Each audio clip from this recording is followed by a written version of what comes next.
जी। क्या बात है मेरी जान?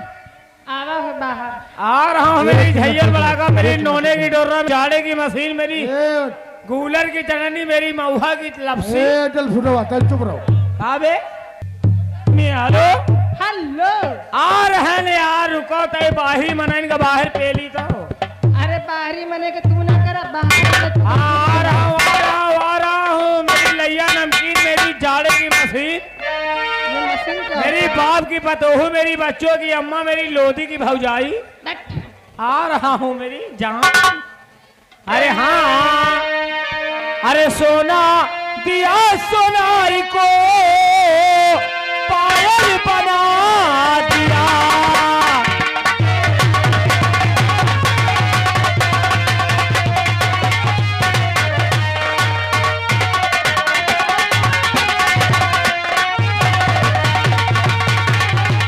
सोना दिया सोनारी को पायल बना दिया, और दिल दिया दिलदार को घायल बना दिया।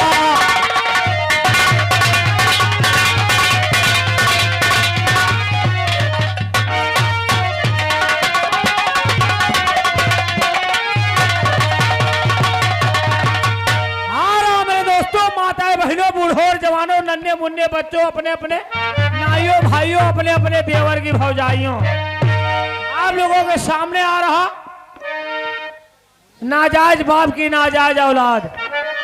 अरे हाँ, अरे छोहार भी नए, हे छोहार भी नए, जाए कोई धई के रे बेलैया।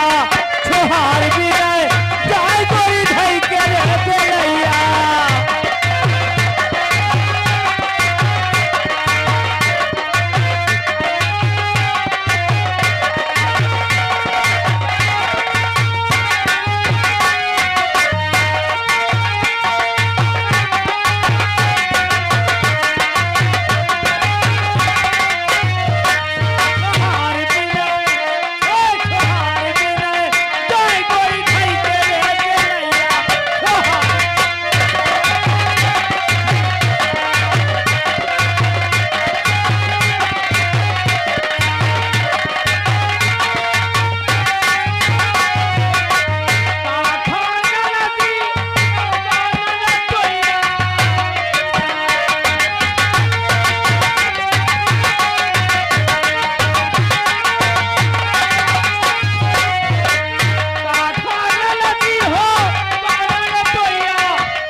ऊपर तक एकदम चिकन भोफन।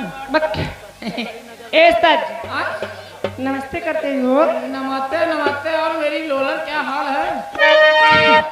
अच्छा